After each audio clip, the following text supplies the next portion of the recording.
Hello there, you're watching Left, Right and Centre on NDTV. I'm Maha Siddiqui. The Prime Minister is all set to embark on a two-day visit of France on the 25th year of the strategic partnership of the two countries struck in 1998. He will be the guest of honour at Friday's Bastille Day celebrations, a day that marks the beginning of the French Revolution more than 200 years ago. Since this is the 25th anniversary of the India-France strategic partnership, so in a rare honour, an Indian military contingent comprising all three services will participate in the Bastille Day celebrations as well. In a reception led by President Emmanuel Macron, Prime Minister Modi will meet the entire French leadership. In fact, this includes the Prime Minister, the President of the Senate as well. A key focus of the visit will be trade and economy, with a CEO forum to head with leading names from the two countries. Now, India is planning to buy 26 Rafale fighter aircrafts, the naval version for INS Vikrant. So a big thrust of this visit is going to be the defence partnership. 3 Scorpion-class submarines built in collaboration with France are also expected. That deal is likely to be inked as well. So we'll be getting you all the details and talking about how this shows the increased intensity of partnership between India and France. Does it show a new dimension to the ties? But before that, Vishnu Shom, who will be reporting from Paris shortly, has already compiled the details of the defence deals that are expected during this visit.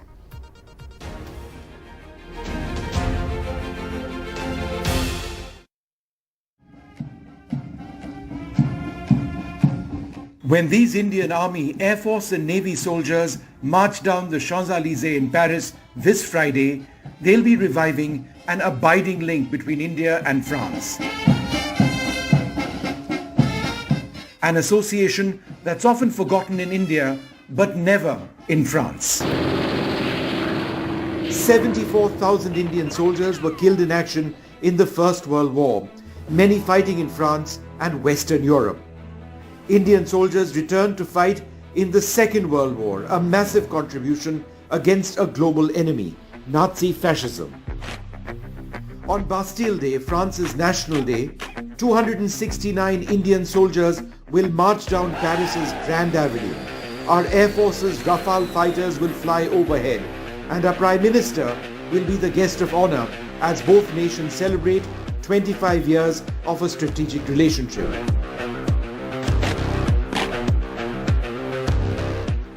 The visit, the second high-profile international visit of the Prime Minister in just 2 weeks, is likely to be both substantive and symbolic. India and France are in talks for the Navy to acquire 26 additional Rafale fighters for India's new aircraft carrier, the Vikrant. Both countries are looking at a jet engine deal for India's under-development stealth fighter, where France has reportedly offered 100% transfer of tech. France and India are also believed to be looking at the manufacture of additional French-designed Scorpion-class submarines in India for the Navy. The Prime Minister has a long-standing personal equation with France's President Macron, who will be alongside him during the Bastille Day parade. The Prime Minister, as always, will have a diaspora event with the Indian community. President Macron will host him at a personal dinner. Both leaders will see a dazzling fireworks display over the Eiffel Tower during Bastille Day. The Prime Minister is expected to visit the Louvre Museum to see the world-famous Mona Lisa painting as well. Though the Prime Minister will be in France for just 2 days, Thursday and Friday, he'll have a packed agenda, with a joint statement at the end of the visit likely to spell out the future of the strategic relationship between both countries. Vishnu Shom for NDTV. Let me now bring in our guests who are joining us here on the show. Vice Admiral Shekhar Sinha, former Chief of Integrated Defence Staff and Commander-in-Chief, Western Naval Command. Rakesh Sood, former Indian diplomat to France. Sumit Anand, President, Indo-French Chambers of Commerce and Industry. And Professor Scott Lucas, Professor of International Politics, Clinton Institute, University College Dublin, founder of EA World View. Many thanks all of you for joining us here on the show. Vice Admiral Shekhar Sinha, coming first to you.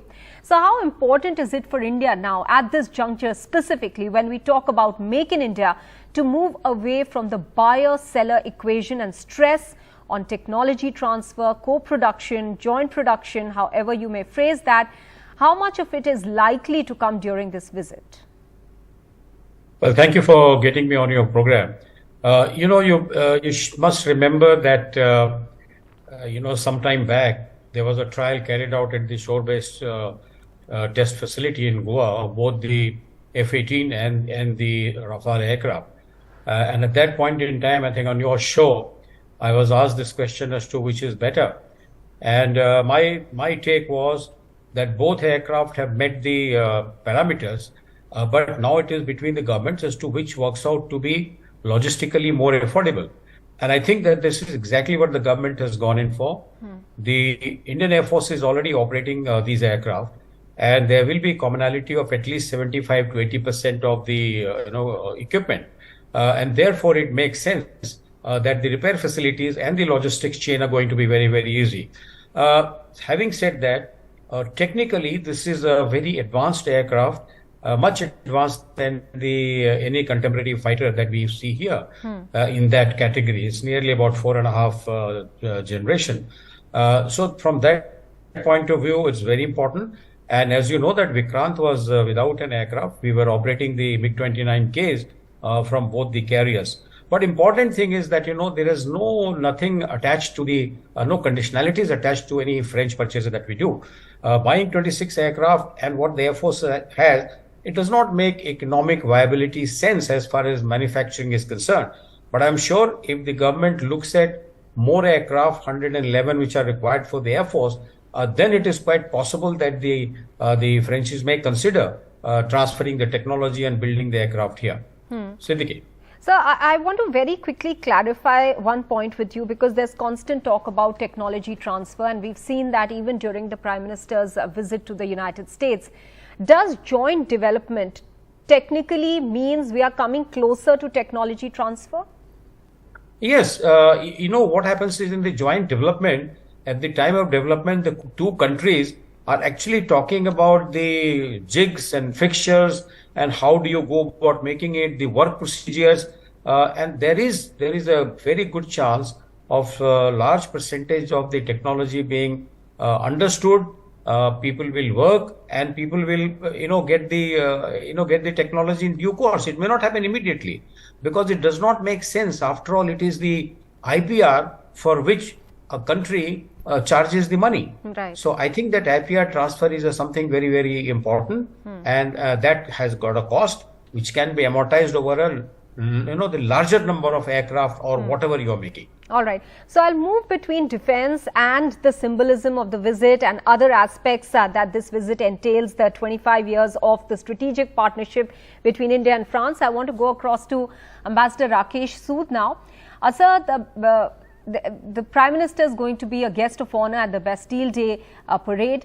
I understand that this is the first time since 2017 that there is a guest of honor, and this is not a norm to always have a guest of honor. So what does it signify really? I think it does signify a kind of a coming of age of the India-France strategic partnership, which was set up in 1998.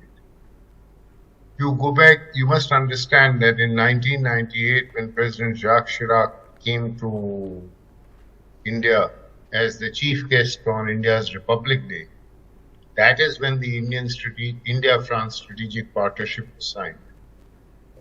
Thereafter, after we conducted our nuclear tests in May of 1998, President Jacques Chirac was the first head of state to receive an Indian delegation, and I was privileged to be part of it, accompanying our National Security Advisor, Mr. Brajesh Mishra.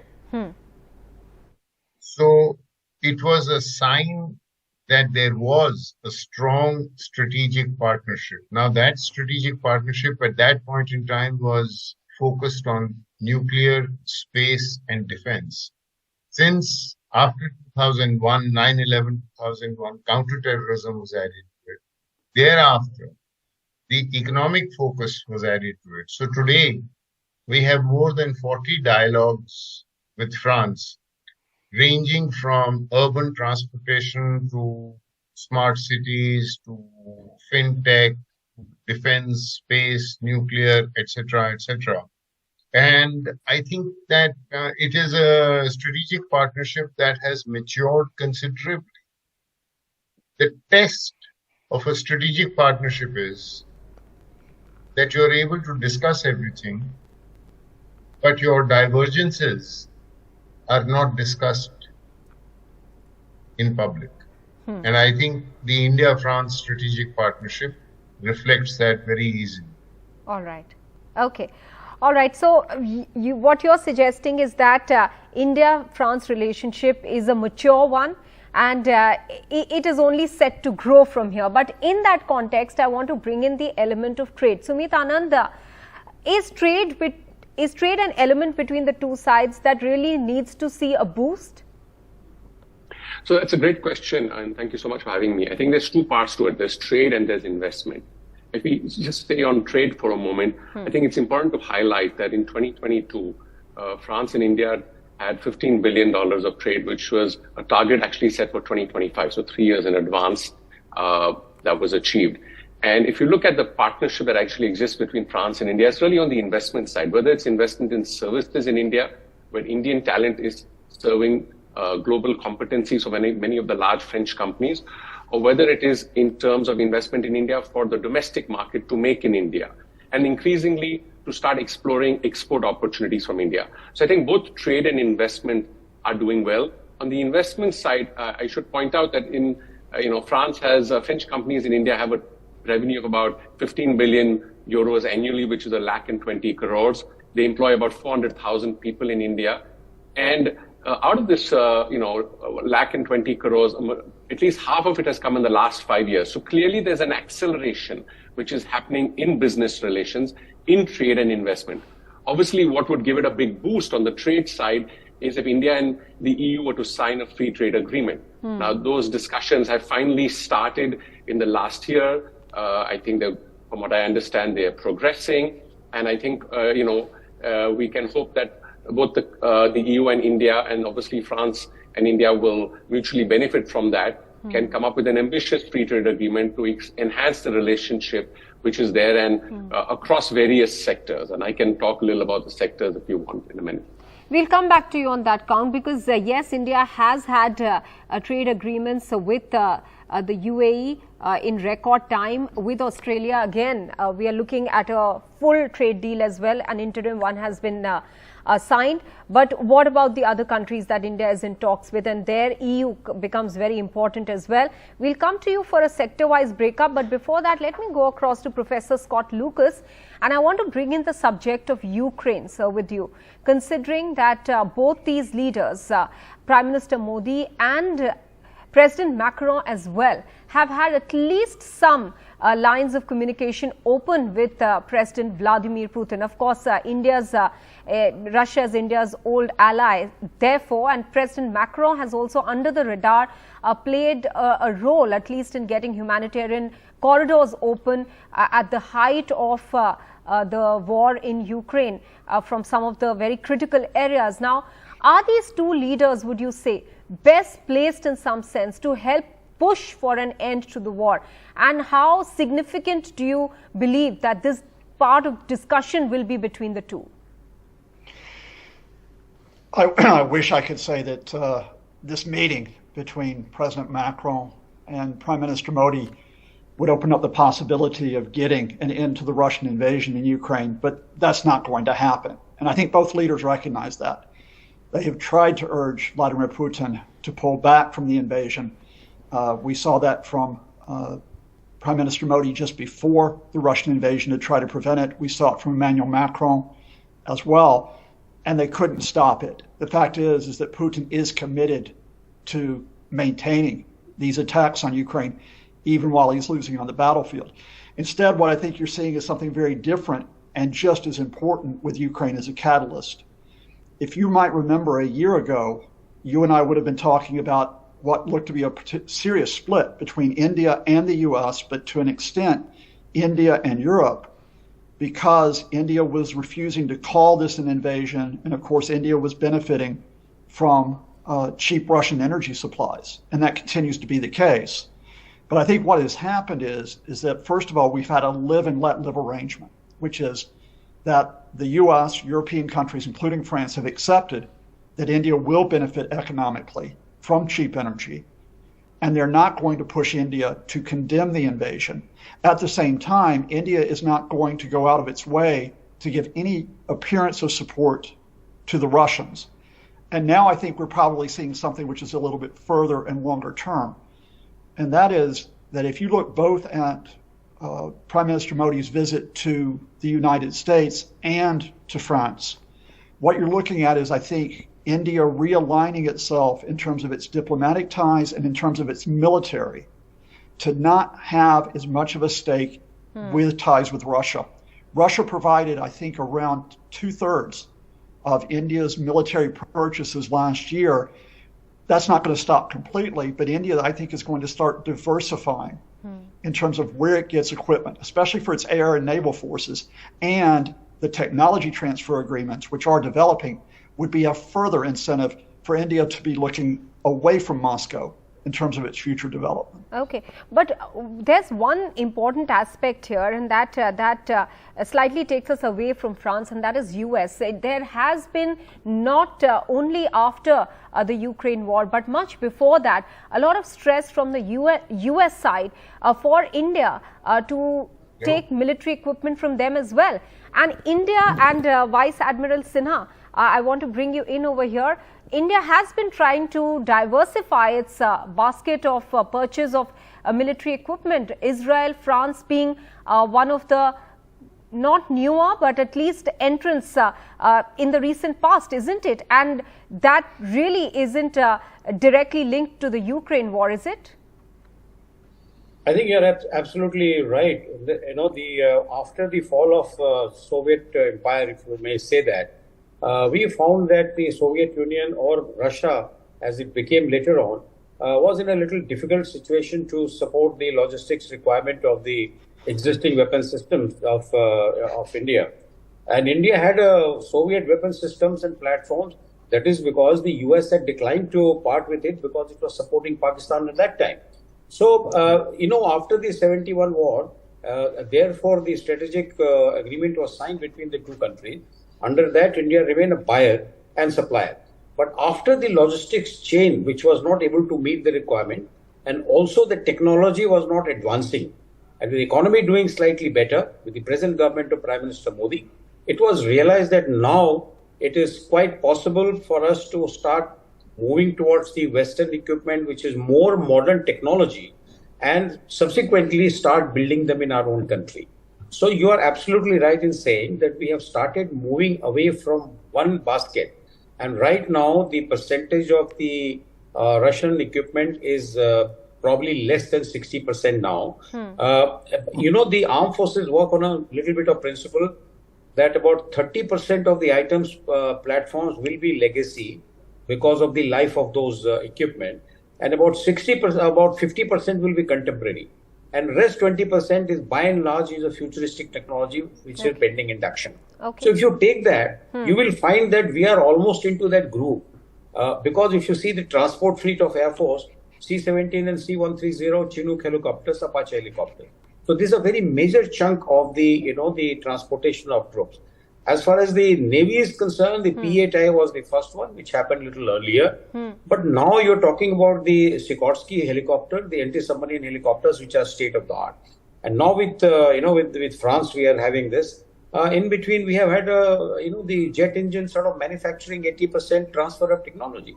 So I think we are heading towards more modernization. Okay. We are heading towards more of making it in India. You have two nuclear powers as your neighbors, and there is no way you can have a let up. So this government has realized that, and they have started quite early. And I'm sure that this visit is going to bridge the gap even further. Okay. Ambassador Rakesh Sood, I want to take one point that Professor Lucas made about perhaps if that's what he meant, a balancing act that India is doing right now between the West and Russia. We've seen the Prime Minister go to the US, now to France. in between, there was an SCO summit which happened virtually, but of course Russia is the main force within SCO along with China. How do you see this balancing continuing? I mean, this is part of India's long-standing foreign policy, which is described as strategic autonomy. So I don't see a shift in that, but I do see a greater acceptance of India's strategic autonomy in Western capitals. I think we found that neither in Washington, and I hope that neither in France, will we see any criticism of the fact that India, unlike Western countries, has not joined in sanctions on Russia or has not condemned Russia. We have focused on the challenges that the war in Ukraine poses to the world, especially the global south. And I think with France, the ideological convergence is that France also sees itself as talking about multipolarity, as talking about the greater need for a more representative United Nations. In fact, I think it is important to recall that France was the first P5 member to support India's permanent membership in the UN Security Council, almost 13 years before the United States. So there is a certain convergence of a worldview in terms of need for greater multilateralism, greater role for the United Nations, and so on. And I think that is what is the important new development post-Ukraine that we are seeing. Okay, but when will the, all the P5 countries, and of course China seems to be a hurdle there, Professor Lucas, do you see then reforms in the UN and especially the expansion of the UNSC to have more permanent members like India a distant dream? I'm afraid it's a dream which is on hold for the moment.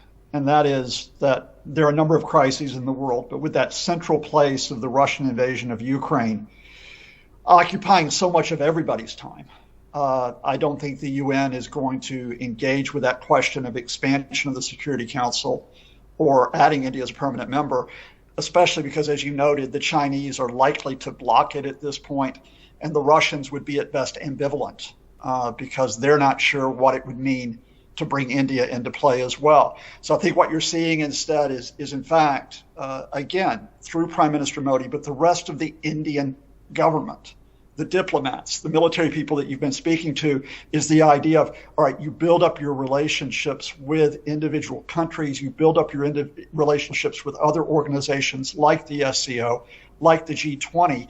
That's where you can really have your influence without having that permanent seat on the Security Council. And I would expect a number of countries to be receptive to that. I don't see this as being altruistic. I think India has stepped back from the really significant ethical and moral questions around Ukrainians and the Ukrainians who have been victims of this war. But I do think from the standpoint of power politics, it's been a very, very shrewd hand that Prime Minister Modi has played. But many would argue that it was Prime Minister Modi who spoke directly with President Vladimir Putin on the sidelines of the SCO summit in Samarkand and said this is not the era of war. So again, I mean, if I may put it that way, as you are saying, a balancing act, but he did speak straight away to Vladimir Putin on that count as well. Sumit, Anand, we completely running out of time. I want to very quickly ask you about one sector where you believe, or two sectors where you believe that both India and France can take forward the trade relationship. Thanks. Actually, what's changed on the B2B side, is that many French companies across many sectors are now active in India. I'll name a few in the interest of time. Energy, of India's solar energy is actually produced by French companies who've invested in India. In infra, in urban development, about 3 billion euros have been put to work by the French Development Agency. In aerospace, obviously civil aviation, I'm staying out of defense for the moment. Airbus is big in India, has sold Indigo and Air India 750 planes. Capgemini employs more Indians than French people today in technology. And I can go on and on. Auto sector, Renault and Citroën are investing heavily in India. Saint-Gobain is a great success story of a French company in the building materials space. Schneider Electric, if India is the third largest market in the world in the industrial space. Pernod Ricard, India is the third largest market in the world in the consumer space. So the French business presence in India has accelerated in the last 5 years and will continue to grow. And just before I end, I'll also say the next era of growth is going to come from the startup era. We all know about India's startup ecosystem. Many people will be surprised to know that France has 25,000 startups, about 35 unicorns, and raised more money in 2022 than any other European economy.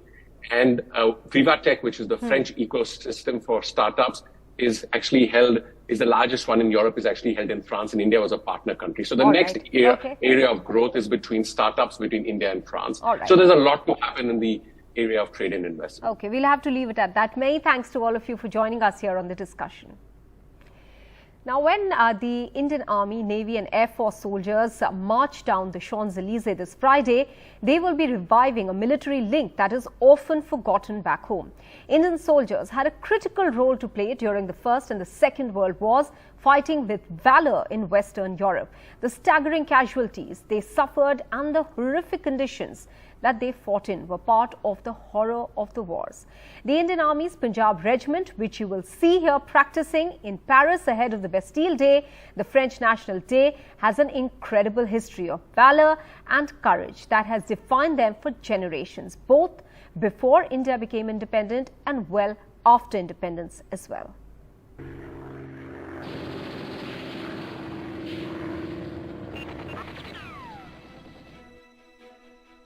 A 100 years ago, they fought in one of the deadliest conflicts in human history.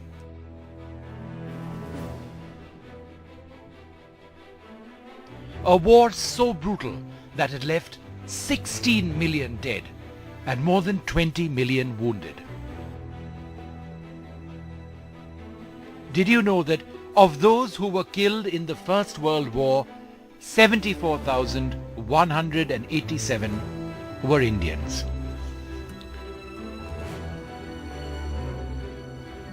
They were the largest military volunteer force in history. More than 1 million Indian soldiers served in the First World War. In Western Europe, in France and in Belgium, more than 138,000 Indian soldiers participated in the war. They are remembered over here in war memorials and cemeteries in many parts of this country, Belgium. 100 years ago, Indian soldiers fighting for the British against the German Empire fought in Western Europe, German East Africa, Mesopotamia and the Northwest frontier. These were no ordinary battles.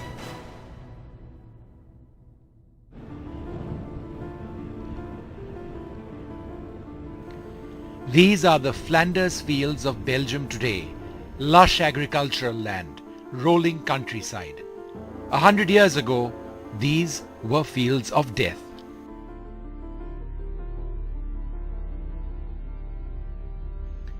Fighting to defend the town of Ypres, a defensive line against a German onslaught towards the Allied ports of Calais and Boulogne-sur-Mer, Indian soldiers were among the first victims of chemical warfare in military history. As waves of sinister chlorine gas came rolling in, Jawans here were asked to urinate in their turbans and press it to their faces. Many died a miserable death in trenches like this. German artillery shelling was in fact the greatest killer. These places were really infested by vermin, lice, rats, mice, you name it. The bread they had to be extremely careful where to hang the bread and keep it in a bag, because otherwise it was completely eaten by rats. There are haunting stories of people waking up at night with rats crawling all over them. And the rats were in no man's land, and they were in the trenches. Sick, cold, outgunned and used as cannon fodder, the infantry divisions of the Indian Expeditionary Force were withdrawn to Egypt in October 1915, a year after being deployed.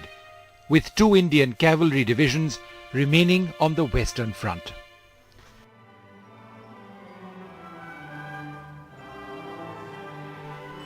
Today and every day, Indian soldiers who fought in the First World War are remembered here at the stunning Mena Gate at the center of Ipoh. And every evening they are honored at a small ceremony for having stood shoulder to shoulder with their allied comrades.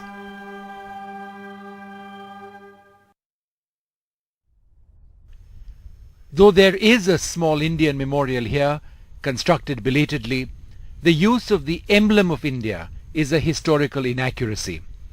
While the notion of India was alive and well a century ago, the men who fought here fought for the British, and many of the regiments which participated also became part of the Pakistani army after partition. But back then, these men fought together, united by a bond that only soldiers in the heat of battle can know. In my view, and in the judgment of history, yes, these regiments did very well. It's very, very hard to compare them to British regiments because they were trained for warfare on the northwest frontier.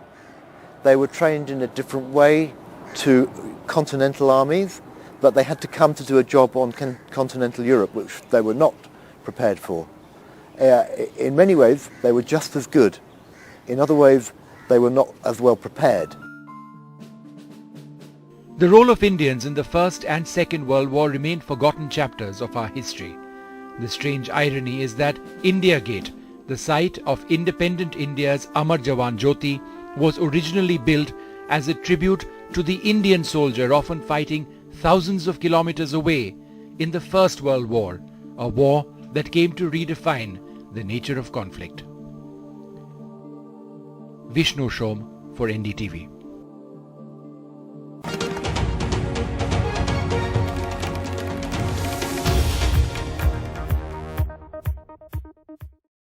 Hello there, you're with NDTV. I'm Maha Siddiqui. The Goods and Services Tax Council, that's the GST Council, has said that it has agreed to levy a 28% indirect tax on online gaming, casinos and horse trading. The tax would be levied on full face value. This has come as a major shock to the industry that says it will potentially kill the platform. They say it will limit their ability to invest in new games, impact cash flows as well as business expansion. The All India Gaming Federation has called the council's move as irrational and egregious. Online gaming players have reportedly and repeatedly urged the government and the GST Council to levy 18% GST on their segment instead of 28% that was recommended by the group of ministers. Is the fledgling gaming industry been dealt a lethal GST blow? That's the question that we are asking. But before that, let's quickly listen in to what the Finance Minister had to say. Online gaming, horse racing and casinos will be taxed. They will be taxed at 28% each one, and they will be taxed on full face value. Now, the GST Council has agreed to levy a 28% tax on online gaming, casinos and horse racing. Parmeshwar explains what this 28% tax means for the online gaming industry in India. With the aim of discouraging young people from getting addicted to online gaming, the GST Council has agreed to impose a 28% tax on online gaming, on casinos as well as horse racing. Now, this goods and services tax is likely to be levied on the full face value, which is the total value of bets placed on a single platform. So how exactly will this 28% GST impact gaming in India? Well, after the new GST rates implemented, 28 rupees will be charged per 100 rupees spent on online games. Online gaming companies are saying that levying this 28% GST will limit their ability to invest in new games, impact cash flows as well as business expansion. Experts meanwhile also point out that this will not only discourage players from playing, but the professionals for whom it's a livelihood will be burdened by taxation. It may also force them to play on offshore platforms. Meanwhile, the All India Gaming Federation, which represents companies like Gamescraft and Windsor, say the decision by the council is unconstitutional and irrational. In the post-GST Council meeting, our Finance Minister was asked if governments want to demotivate e-gaming given its adverse impact on children. Well, Nirmala Sitharaman said that the Council does not want to end any industry, but to quote the Finance Minister, they also don't want to give the wrong message in the country by lowering the tax rate on such industries to the level of essential goods. So tax on e-gaming would be imposed without making any differentiation based on if the games require skill or based on chance. The Finance Minister said that a discussion was held on whether an online game is skill-based or chance-based. She clarified that they are not looking at a game if it's skill-based or chance-based or both. She said we are purely looking at the value it generates that can be taxed. Leaders in the industry highlight that there is a fine line between skill-based games and casino betting apps, and they assert that skill-based games and apps engaged in betting or casinos should not be treated in the same manner. The GST Council has recommended to remove this critical distinction between games of skill and games of chance, which has always been a determining factor in applying rate of tax and valuation. Now, this is being seen as a setback for the Indian gaming industry, as they were expecting that at least the levy will be on the margin and not the full face value. This as online gaming players have repeatedly urged the government as well as the GST Council to levy 18% GST on the entire segment instead of the 28% that has been recommended by the group of ministers. But online gaming federations and companies have warned that the rising gaming economy will take a big hit and trigger economic stress, restrict job creation and curtail economic growth within this sector. They also warn that this new tax decision could shift users to illegal betting platforms, leading to user risk as well as loss of revenue for the government. Let me bring in our guests now. Dhruv Garg, technology lawyer and head legal AIGF, that is the group of the industry for gaming federation. Advocate L. Badri Narayanan, executive partner, and Lakshmi Kumaran and Sridharan. Jay Saita, technology and gaming lawyer. Dhruv Garg, coming first to you.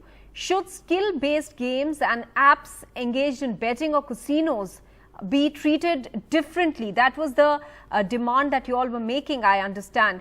Why do you think they should be treated separately? Because right now it's all been clubbed together under 28% GST. Thank you, Maha, for inviting us. Ma, if you look at the GST Act itself, the Act itself till date said that no actionable claim other than betting, gambling and lottery will be GST will be charged on the whole actionable claim. And online gaming was not in part of that. So under the GST Act itself, till now, the GST was now not charged at the whole face value. It was only charged on the platform fee or the gross gaming revenue. That is the fee charged by the platform, correct? Which is a small percentage of the face value. And this has also been held to be so by multiple high courts, including the Karnataka High Court recently. And there is a 60-year jurisprudence which says that there is a big difference between game of skill and game of chance, which is betting and gambling. So on those rational basis, it is was expected that the government will retain that distinction that was there for a very long time. All right. Badri Narayanan, you just heard Dhruv Garg there, and the industry has said that the decision does ignore 60 years of settled legal jurisprudence and lumps online skill gaming with gambling activities, which they believe is unfair. Help us understand the legality then of this move. I understand. I think, like I said before, I kind of start. I think it's been a very, I won't say regressive, but it's been a move which I don't think has really found favors many quarters, and I think it was very unexpected and shocked. And why I'm saying that this is having a huge impact, to answer your question, is because there was never an expectation that the tax that is going to be imposed on this sector is going to be higher than the revenue actually being received by the sector itself. So the revenue which is used to be a platform fee is lower than the actual tax that needs to be paid on that. So there's always been a situation in GST that the tax follows the money that has been earned on this transaction. On the game of skill and game of chance, it's always been the distinction that a game of skill is something which can be anything from chess to tennis to poker to rummy to fantasy sports and others. And they were always in a distinct pedestal with respect to games which are in the nature of betting and gambling, which is like casino and lottery. To club both of these together and have a uniform treatment clearly goes against what the Constitution has always recognized as distinct supplies and distinct situations. And they cannot be equated together. But the GST Council in one single brush has kind of put these two together. And I think it's certainly something which I think constitutional lawyers will be looking at very closely to see if it is going to be maintainable.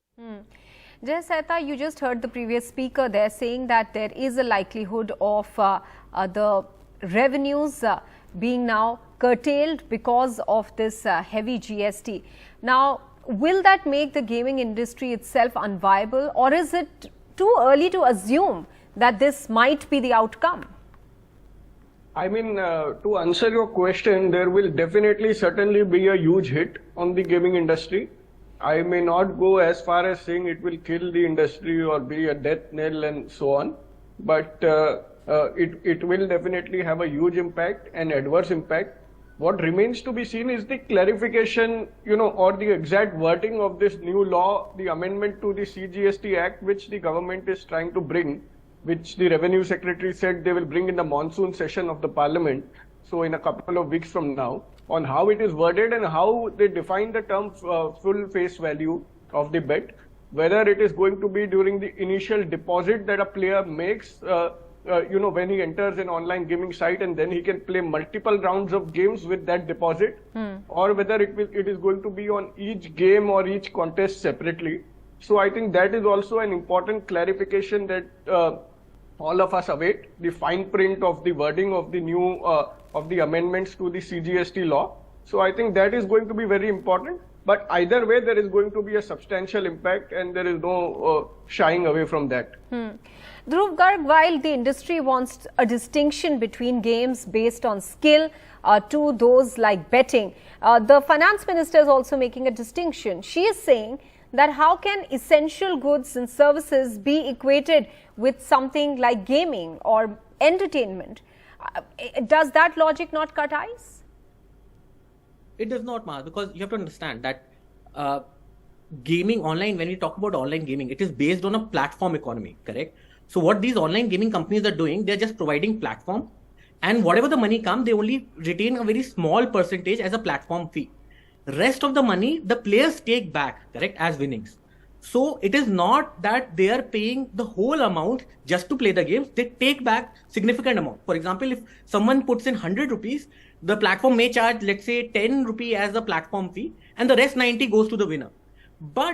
And that is what this 10 rupees what the taxation was till now. Now, if it is done, obviously, as Jay has said, that we have to read the fine prints and we have to see what the exact wording are. But if it is on the full face value of full 100 rupee, that will mean that the tax may rise up to 1100%, correct? And the games might become, playing one single game may be 3 times more expensive than the last time. So this is the major problem and the major difference from any other entity that we are talking about. Challenges do you see ahead now for the industry?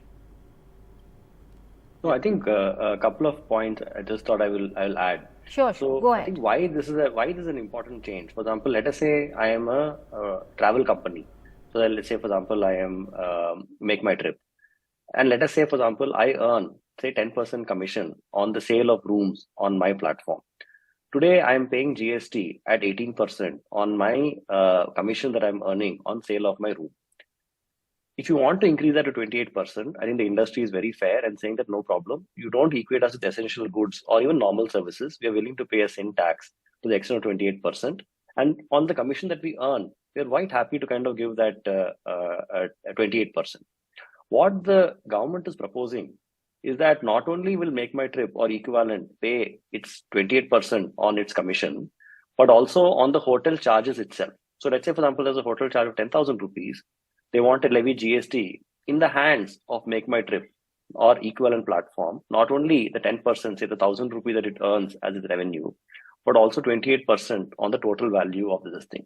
And what Dhruv makes a sense is that that's excessive. And that's going to kind of take away for the reason that unlike a hotel room, the situation where people like us are playing on this platform and the winner is basically taking a percentage of that, and the remaining people, just like in the case of stock market or anything like that, is actually going to lose some portion with respect to that. And the industry has been maturing by having self-regulating authorities to kind of handle that. But if today, for example, in the hands of the industry, you're asking them to actually pay tax with respect to people actually coming and playing, it's like taking Make My Trip and asking them to pay tax on the hotel, taking Zomato and asking them to pay hotel on the restaurant charges. So that is where there's a real issue and why this thing is going to have a far-reaching impact with respect to that. So we take the point of the finance minister in saying these are essential, we don't want to equate with essential commodities, but the value at which you're trying to tax, it's almost like 120% of the rate that is actually applicable on that, making it completely unviable. I won't say completely unviable, fairly difficult for the businesses to sustain in this basis, which is what has been the deviation between what the industry was expecting and was getting ready for.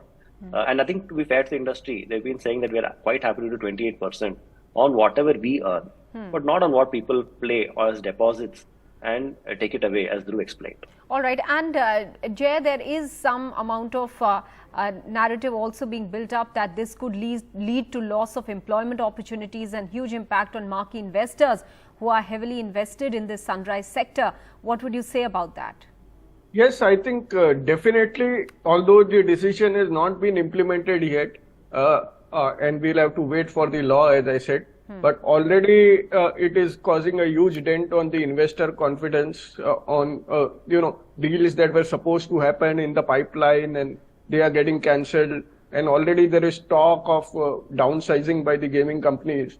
So it is certain that this will lead to all those headwinds and all those challenges for the industry. It's going to be difficult times if this is what is implemented. All right. Number two, what I heard the revenue secretary saying this evening was also that they are going to go after all the gaming companies charging 28% on the full value even till date from 2018, and they are going to file an appeal in the Supreme Court and going to go after that. So that's a kind of a retrospectively also they are going to saddle the gaming companies with this liability, and that is something also that is going to be deeply concerning. All right. I'll have to thank all the three of you, but many thanks for joining us and giving us your perspective into this debate on 28% GST on gaming that the industry says has the potential to make it unviable. Let me also bring in now Nitesh Mitrasen. He's the founder and CEO of Nazara Technologies. Many thanks. First of all, what were the points that the industry tried to make to the council as far as the GST percentage is concerned? I think the skill-based real money gaming industry is one of the segments, under the overall online gaming, e-gaming space in India. And that has scaled the most in the last few years. My own company has only a 5% exposure to that, so it's not a material exposure. But for many players, it's, their entire business model and 100% of their business. So to that extent, with such a high taxation, the incentive for players or consumers would significantly drop, and you could probably see a significant erosion of participation happening on these platforms. I think that's been the crux of the matter that has been under discussion and what the gaming industry has been pushing for. So Nitish, what was the growth that the gaming industry was seeing? Again, I will talk specifically on the real money gaming space. It has grown, especially, I would say almost 50 to 75% year on year over the last 5-7 years. Following the growth in mobile phones in India, better data, better digital payment ecosystem, a lot of macro factors that have led to this kind of growth. The overall gaming industry in India is also growing at a very healthy 40-50% growth over the last many years, and we expect that to continue to happen because the opportunity for India to become a very large gaming nation, both from a home market as well as an export market, is very large. And this I'm referencing to the overall gaming industry, not just specifically the skill-based real money gaming industry, which is right now under question or under pressure due to this GST announcement. So, Nitesh, now Goa was one of the states that said to the council that they won't allow more than 18% of GST. So, were there any negotiations? How did this figure reach to 28 ultimately? Was there any scale that was suggested by the industry to the council? I'll be honest, I'm not privy to, a lot more detailed conversations specific to Goa, etc. Because, like I mentioned, my own company, Nazara's participation in this real money gaming space is fairly limited. And, I have not been in the front lines of these discussions. So perhaps these questions will be better answered by an association like AIGF or IMI, etc. Okay. So, but Nitish, does the council allow for the industry any sort of redressal? What is the industry looking at now? From the industry perspective, of course, everyone is coming together under these associations and platforms to make their best effort to see what can be done to mitigate the impact and mitigate this challenge that has been posed. From a legal or redressal mechanism perspective, again, I am not too sure. It's just happened yesterday. And, over the next few weeks, we will probably get more clarity on what is the right approach to be taken here to find a solution. All right, Nitesh, many thanks for joining us here on this discussion.